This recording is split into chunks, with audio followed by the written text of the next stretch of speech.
नहीं मोकिमकर चिठीटार जो 10टा पॉइंट अच्छी मुझे 10टा जाक पॉइंट पढ़ी एवं से दुईटा निर्यास बाहर कली। गोटे कथा हूँ जे मत पीसीसी सभापति कर दिंतु आउ भक्त बाबू खाली अयोग्य नुहति मल्लिकार्जुन खड़गे अयोग्य से चिठी से कहले जे खड़गे आज्ञा बुढ़ा हो गले बसई दिंतु एवं शशि थरूर सचिन पायलट एमानंकु सब नेतृत्व दे दिंतु। से राहुल गांधी को ना भी भितर रखी ना तेणु मुकिम गोटे नुआ कांग्रेस तैयारी कर माने खड़गे अयोग्य राहुल गांधी अयोग्य एवं सोनिया गांधी को चिठी लिखी मुझे जानी सोनिया गांधी तो बर्तमान कौन सी पद पदवी ना जदि आपण यहाँ सीधा सड़क आपण जिते राष्ट्रीय सभापति एवं प्रदेश कांग्रेस सभापति उभयंकर विरुद्ध में जिते खोला खोली आप विद्रोह घोषणा कर कांग्रेस रही चाहूना आपण कांग्रेस रहीकि सीधा सड़क विशृंखलित आचरण कर आपण चिठीटा लेखिकी सोनिया गांधी को जो चिठी लिखिले तापर आसिक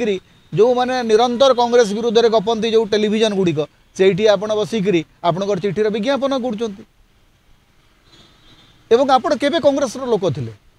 कांग्रेस जातीय निष्पत्ति विरुद्ध में जाइकरी आपण दल विरुद्ध में जाइकरी दलीय हुईप को अवमानना करी आपण भोट देते राष्ट्रपति प्रार्थी भाव में द्रौपदी मुर्मू को सेतबेले आपणकर माटी प्रेम अधिक बाहरला आज भी आपणकर माटी प्रेम प्रबल आपणकर कांग्रेस प्रति केबे भल पाइबा थिला मूल कथा होची आपण निजको कांग्रेस बोली भाबुचंती मोहम्मद मुकिम निजको कांग्रेस बोली भाबुचंती ना माने मु छड़ा मो छड़ा बोधे कांग्रेस नहीं मते जदि कांग्रेस ता भितर आपण माने टाणी ओटारी करी कौशल आंदोलन को पुरैचंती भक्त दास केबे कौशल आंदोलन कोठी समर्थन करी वक्तव्य देथिबा किए देखी मुझे जानी एवं पश्चिम ओडिशार नेतृत्व आपण सीधा सड़क कहवाक चाहते शरद पट्टनायक और भक्त दास अयोग्य तेणु आपण योग्य लोक आज्ञा आपण जदि योग्य कटक जिलूर आपण केते कांग्रेस प्रार्थी को निर्वाचित करके आपण झील छड़ा आपणकर झील छड़ा आउ दुई माने पूरा जो 14 जन विधायक कांग्रेस निर्वाचित होकर से 2 जन होती मात्र पूर्व ओडिशार बाकी समस्त दक्षिण और पश्चिम ओडिशार तेणु जो प्रश्न जदि आपणकर वास्तव में आप कांग्रेस प्रति एत भल पाइबा थिला ताले आपण प्रसंग उठे था नेतृत्व संकट विषय जदि आपणकर कहिबार थिला आपण सीधा सड़क आपणकर राष्ट्रीय सभापति को चिठी लिखि थांते आपणकर राष्ट्रीय सभापति ऊपर भरसा नहीं प्रदेश कांग्रेस कमिटी अध्यक्ष ऊपर आपणकर भरसा नहीं आपण सीधा सड़क सोनिया गांधी पाखे पहुँची गले जमती सत्य जमी सोनिया गांधी ही निष्पत्ति ने मु तो कहूँ सीधा सड़क यहाँ हूँ मोकिम बोधे बीजेपी को जीवाक चाहूँगी से गोटे पृष्ठभूमि निर्माण कर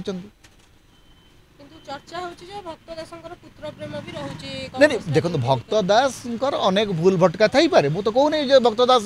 नेतृत्व एकदम कांग्रेस उत्थान होती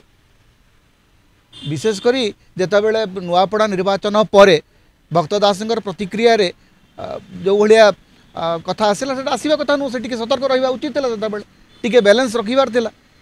कारण नुआपड़ा उपनिर्वाचन में कांग्रेस प्रदर्शन नैराश्यजनक नुह सेठी जो भली भाव में भारतीय जनता पार्टी एवं शासक दल सबु प्रकार पुलिस एवं अन्य व्यवस्था को लगे से निर्वाचन जीतला से कांग्रेस द्वितीय स्थान रहा से कांग्रेस सफलता भाव उचित है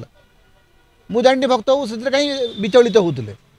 भक्त बाबूंकर किछि वक्तव्य को से नियंत्रण रखा उचित है एवं भक्त बाबू चेष्टा भी करवा उचित है जे जो माने कांग्रेस भीतर अच्छा समस्त को सांगे लेकर चलवा सेटा आवश्यक किंतु मोकिमकर चिठी रे भक्त दास विरोध में किसी ना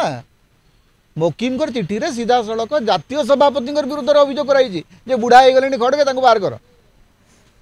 से चिठीर अर्थ तो सही है ना जे आज्ञा सी खड़गे को 84 वर्ष हो गला आप यूथ कनेक्ट ना आपणकर युवक मान सबुठ बड़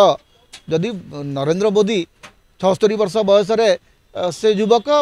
खड़गे को आप कहते बुढ़ा हो गले राहुल गांधी ना आप रखुना आपंकर चिठी रे